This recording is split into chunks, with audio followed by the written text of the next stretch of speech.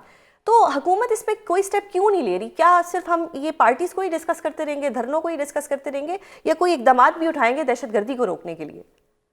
آپ نے بہت خوبصورت بات کی ہے. کیا ملک صرف مسلم لیگ نون کا ہے یا ملک صرف پیپلز پارٹی کا ہے؟ صحیح. جو حکومت نون کی آئی ہوئی ہے نا سر. افراد ہیں، نہیں میں عرض کرتا ہوں جو تحریک انصاف کے لیڈر ہیں یا ان سے منسلک لوگ ہیں، پاکستان ان کا نہیں ہے. ہماری ذمہ داری بحیثیت گورنمنٹ بہت مختلف ہے اور بالکل ہے، ہم وہ کردار ادا کر رہے ہیں، فوج اپنا کردار ادا کر رہی ہے، جوان افسران شہادتیں دے رہے ہیں، بالکل دہشت گردی سے لڑا جا رہا ہے، اس سے جان نہیں چھڑائی جا رہی ہے، پیچھے نہیں ہٹ رہے. فوج فرنٹ پہ ہے، گورنمنٹ کی پوری سپورٹ ہے، انٹیلیجنس اداروں کی پوری سپورٹ ہے. لیکن میں نے بات یہ کی ہے کہ جس سینسٹیو سچویشن کا آپ نے ذکر کیا، کیا اس کا ادراک اپوزیشن کو نہیں ہونا چاہیے؟ بالکل ہونا اگر چاہیے. اس ملک سے محبت ہے، جس گھر میں وہ رہتے ہیں، اگر اس کے خیرخواہ ہیں اور اس گھر کے اندر وہ اس طرح کا فتنہ جنم لے رہا ہے تو وہ اس فتنے کو، سچویشن کو مزید خراب کریں گے یا اسے بہتر کریں گے؟ آپ لڑیں، سیاسی میدان میں لڑیں. آپ ایک نیا ماس کھول لیتے ہیں. یہ پتہ نہیں کس ذہن اور کس سوچ کے لوگ ہیں. میں پاکستانی بات کر رہا ہوں، مسلم لیگ نون کا نمائندہ ہونے کی حیثیت سے بات نہیں کر رہا. کہ پاکستان سب سے پہلے ہے.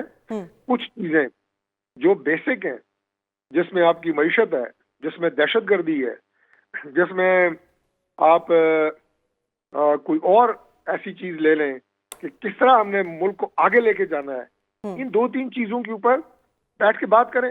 باقی سیاسی میدان میں لڑتے رہیں. صحیح. پی ٹی آئی کے رہنما ہیں، ان کو بانی پی ٹی آئی سے جو ہے ملاقات نہیں کرانے دی جا رہی. آج انہوں نے ہائی کورٹ میں ایک درخواست بھی دائر کر دی ہے.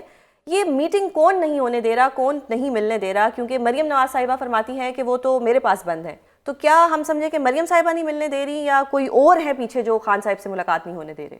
دیکھیے، میرے پاس بند ہونے کا مطلب تو یہ ہے کہ ظاہر ہے جیلیں جو ہیں وہ جیل خانہ جات پنجاب گورنمنٹ کا ایک محکمہ ہے جس کے ماتحت ہیں اور اس کی پوری وزارت بھی ہوتی ہے. اس کا مطلب یہ ہے، لیکن اس کا مطلب یہ نہیں کہ عمران خان صاحب کی جو ملاقاتیں ہیں اس کی کنٹرول جو ہے وہ چیف منسٹر کے پاس ہوتا ہے یا وہ اس میں انٹرسٹڈ ہے. قطعی طور پہ نہیں، ان کے کرنے کی اور بہت کام ہے اور وہ ماشاءاللہ بہت اچھے طریقے سے پنجاب کے معاملات چلا رہی ہیں. جو آپ کی جیل کی انتظامیہ ہے، ایڈمنسٹریشن ہے، یہ ان کا معاملہ ہوتا ہے کہ وہ کس سے ملاقات ہوتی ہے یا نہیں ہوتی، سیکیورٹی خدشات ہیں. لیکن سر وہ جو انتظامیہ ایڈمنسٹریشن ہے وہ تو پنجاب حکومت کے ماتحت ہے نا، تو سی ایم مریم صاحبہ ہیں، تو اس لیے میں نے یہ سوال کیا. نہیں تو میں نے کب انکار کیا؟ میں نے آپ کو بتایا ہے کہ جیلیں جو ہیں وہ پنجاب کی پوری وزارت ہے جیل خانہ جات کی، اس کے ماتحت ہیں. صحیح. لیکن ہر جیل کے سپرنٹینڈنٹ اپنی جیل کے معاملات کے حوالے سے انڈیپینڈنٹ ہوتے ہیں. میں یہ بات کر رہا ہوں. صحیح. ایسا نہیں ہے کہ پنجاب میں جتنی جیلیں ہیں اس میں قیدیوں کی ملاقاتیں جو ہے وہ لاہور سے کنٹرول ہوتی ہیں یا سی ایم کا محکمہ اس کو دیکھتا ہے. نہیں، وہ اپنے جو سپرنٹینڈنٹس ہیں اور انتظامیہ جیل کی ہوتی ہے وہ دیکھتی ہے. بالکل ٹھیک اب کیا ریزن ہے مجھے تو نہیں پتا کہ پنڈی جیل کی اڈیالہ جیل کی کیا ریزن ہے کہ کسی وجہ سے ان کی ملاقاتیں نہیں ہوئی. لیکن یہ ڈرامہ بھی تو بہت زیادہ ہوتا ہے نا. آپ کو پتا ہے ایک دفعہ یہ گئے تھے عمر ایوب صاحب، اسد کیسر صاحب، کچھ اور بھی لیڈر تھے، اور وہاں پہ کوئی لا اینڈ آرڈر کی صورتحال پیدا ہوئی. ساتھ ہی ایک چوکی تھی، انہیں باحفاظت چوکی میں بٹھایا گیا، چائے پلائی گئی، بسکٹ کھلائے گئے. گھنٹے بعد انہیں سر وہ اچانک سے 144 ان پہ لگ گیا نا، جو بیچارے اپنے ساتھ ہائی کورٹ کو آرڈر لے کے گئے تھے اور وہ قومی اسمبلی کے وہ ممبرز بھی تھے، تو وہ تھوڑا سا عجیب لگا، وہ ہمیں بھی سننے میں تھوڑا عجیب لگا. لیکن ہو جاتا ہے سر. بہت شکریہ پروگرام میں اپنا قیمتی وقت دینے کے لیے. ناظرین یہاں پر لیتے ہیں ایک بریک سے واپس آئیں گے تو ہمارے ساتھ موجود ہوں گے پاکستان سپریم کورٹ بار کے صدر رؤف عطا اور اسلام آباد ہائی کورٹ بار کے صدر ریاست علی زاد صاحب. ویلکم بیک ناظرین. اسلام آباد ہائی کورٹ میں سینیورٹی کا مسئلہ اب شدت اختیار کرتا جا رہا ہے. اسلام آباد ہائی کورٹ کے 5 ججوں نے سینیورٹی میں تبدیلی کو سپریم کورٹ آف پاکستان میں چیلنج کر دیا ہے. دائر کی گئی درخواست میں 3 ججوں کے تبادلے اور انتظامی کمیٹیوں میں تبدیلی کے نوٹیفیکیشن کو بھی چیلنج کیا گیا ہے. درخواست میں موقف اپنایا گیا ہے کہ ٹرانسفر ہونے والے ججز کو کام سے نہ روکا گیا تو ناقابل تلافی نقصان ہوگا. درخواست میں مطالبہ کیا گیا ہے کہ ججوں کے ٹرانسفر کا نوٹیفیکیشن غیر آئینی قرار دیا جائے کہ نیا حلف اٹھانے تک ٹرانسفر ججز اسلام آباد ہائی کورٹ کے ججز نہیں کہلا سکتے. جسٹس ڈوگر کا قائم مقام چیف جسٹس کا نوٹیفیکیشن خلاف قانون قرار دیا جائے. رجسٹرار ہائی کورٹ کو سینیورٹی لسٹ دوبارہ جاری کرنے کی ہدایت کی جائے اور ٹرانسفر ججز کو کوئی بھی انتظامی یا عدالتی کام کرنے سے روکا جائے. سینیورٹی کا یہ مسئلہ اب انتہائی اہم فیز میں داخل ہو چکا ہے. اسلام آباد ہائی کورٹ میں سینیورٹی کے مسائل اور دیگر عدالتی امور پر بات کرنے کے لیے ہمارے ساتھ موجود ہے پاکستان سپریم کورٹ بار کے صدر میاں رؤف عطا اور اسلام آباد ہائی کورٹ بار کے صدر ریاست علی زاد صاحب. سر بہت شکریہ پروگرام میں اپنا قیمتی وقت دینے کے لیے. آزاد صاحب آپ سے، کیونکہ آپ اسٹوڈیو میں موجود ہیں، آپ سے سوال کرتی ہوں اور اس کے بعد پھر میں سر کی طرف جاتی ہوں کہ پہلے ہمارے ججز کو تھوڑا ایک شبہ ہوا، انہوں نے خط لکھ دیا. خط لکھنے کے کچھ ہی گھنٹوں میں جو کچھ تعیناتی تھیں یا جو تقرریاں تھیں وہ ہو گئیں. حالانکہ ہائی کورٹ میں زیادہ، اسلام آباد ہائی کورٹ میں اتنے کیسز پینڈنگ نہیں تھے جتنے لاہور ہائی کورٹ میں تھے، لیکن جو ہونا تھا وہ ہو گیا. اب ہم نے پھر ہمارے جو ججز صاحبان تھے انہوں نے عامر فاروق صاحب سے بھی رابطہ کیا، ان کی طرف سے بھی جب رسپانس نہیں ملا تو فائنلی سپریم کورٹ وہ چلے گئے. یہ میٹر کمپلیکس ہوتا جا رہا ہے سینیورٹی کو لے کے، ججز کے ٹرانسفر کو لے کے. اور میں آپ دونوں صاحبان سے کہوں گی کہ آپ بھی صدر ہیں اور سر بھی صدر ہیں اور ایک صدر پاکستان ہے، تو یہ 3 صدروں میں عوام اس وقت کنفیوز ہو گیا ہے، وکیل اس وقت کنفیوز ہو گیا. دیکھیں سوزین بہت کلیئر ہے. پینڈنسی وہاں پہ لاہور ہائی کورٹ میں 2 لاکھ کے اراؤنڈ ہے، ٹھیک ہے، اور وہاں پہ یہ 15واں نمبر تھا ہمارے جو محترم ڈوگر صاحب ہیں ان کا، اور وہاں پہ 15 لوگوں کی رائٹ اور حق تلفی ہوئی کہ یہ ان کی موجودگی میں کبھی چیف نہیں بن سکتے تھے، انہوں نے وہاں ریٹائر ہو جانا. اور یہاں آ کے جو ہمارے 8-9 ججز تھے ان کی سینئرٹی ڈسٹرب کر دی. تو سوال یہ پیدا ہوتا ہے کہ جس آرٹیکل کے تحت انہیں یہاں لایا گیا نا، آرٹیکل 200، اس میں صرف یہ ہے کہ وہ ایک وقتی، ایک ٹیمپریرلی آپ کسی جگہ پہ ٹیمپریری طور پہ لے کے آتے ہیں. وہ بھی اس پہ ایک ججمنٹ ہے انڈیا کی AIR 1994 پیج نمبر 268 اور ایک 1996 PLD سپریم کورٹ 324 اور ایک شرفریدی کیس ہے PLD 1989 کراچی پیج نمبر 404. اس کے اندر یہ ہولڈ کیا گیا ہے شرفریدی کیس، الجہاد ٹرسٹ کیس اور یہ AIR. 2 ریزنز بتائی گئی ہیں کہ for dispensation of justice, for in the interest of general public, یا کوئی ایسا میٹر ہو کہ مثلا یہاں پہ ٹیکس کا وکیل نہیں، جج نہیں ہے کسی ہائی کورٹ میں، تو صدر پاکستان وہاں پہ ان کو بلوا لے. یعنی 2 ججز صاحبان سن رہے تھے، ان میں ڈائسنٹ آ گیا تو تیسرے جج صاحب اس ٹیکس کا میٹر سننے کے لیے وہاں نہیں تھے، تو کسی بھی ہائی کورٹ سے ایسے. تو یہ ایک ٹیمپریری ارینجمنٹ یا اس کو آپ جو بھی نام دے لیں.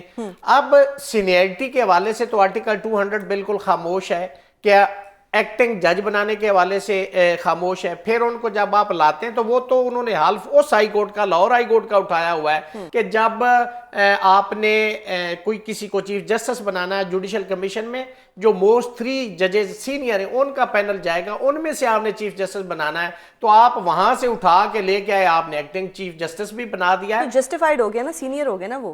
کیسے ہو گیا؟ جب وہ یہاں کا حلف لیں گے تو موسٹ جونیئر ہو جائیں گے. یہی تو میلا فائڈی ہے جس کی وجہ سے یہ سارا کچھ کیا جا رہا ہے کہ ایک ایسے جج کو جو اتنے عرصے سے سینئر پیونے جج آ رہے تھے, آپ نے ان کا راستہ روک لیا. جیسے 26ویں ترمیم میں آپ نے سید منصور علی شاہ صاحب کو روک. سر آپ کو پوائنٹ آ گیا. رؤف عطا صاحب آپ بتائیے گا کہ وہ کہہ رہے ہیں کہ وہ جب تک حلف نہیں اٹھائیں گے وہ تب تک نہیں بنیں گے, اور یہی جو اپلیکیشن جو پٹیشن دائر کی گئی ہے اس میں بھی یہی پوائنٹ اٹھایا گیا ہے کہ ان کو حلف لینا ہوگا دوبارہ سے.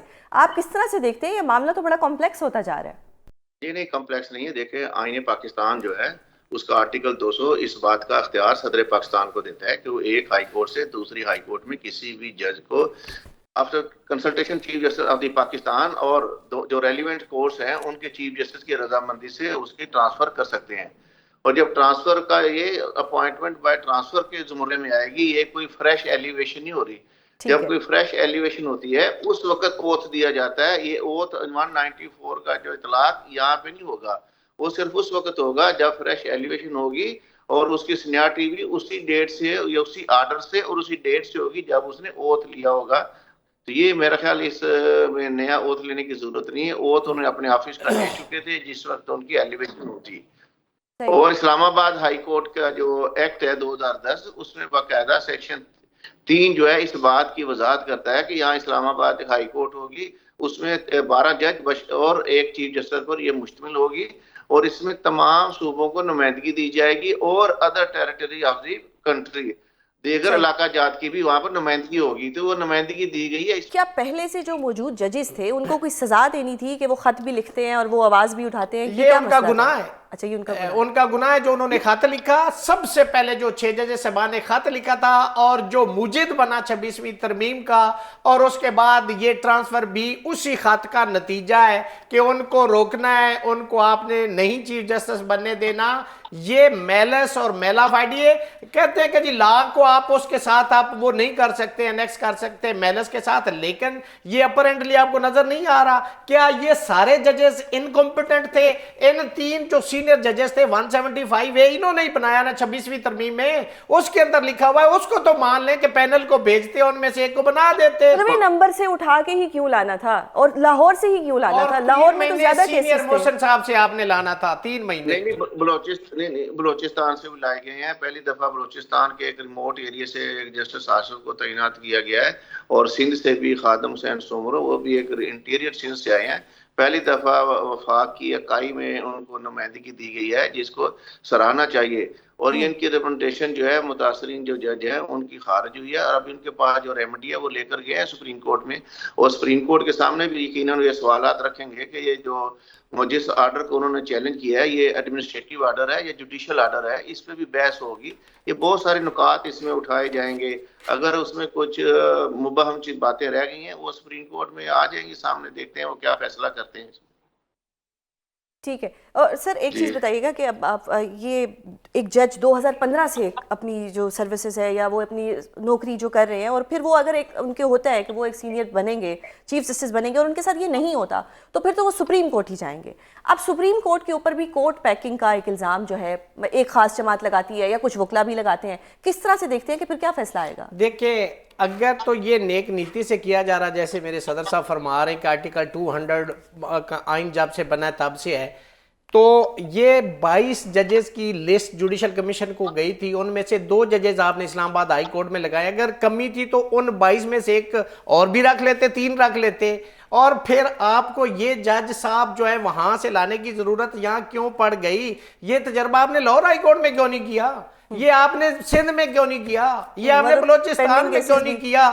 اس لیے کہ یہ جو اسلام آباد ہائی کورٹ ہے that is heart of the country, اور اس کو آپ نے اپنے کنٹرول میں لانا ہے, اپنی مرضی کا بندہ لانا ہے.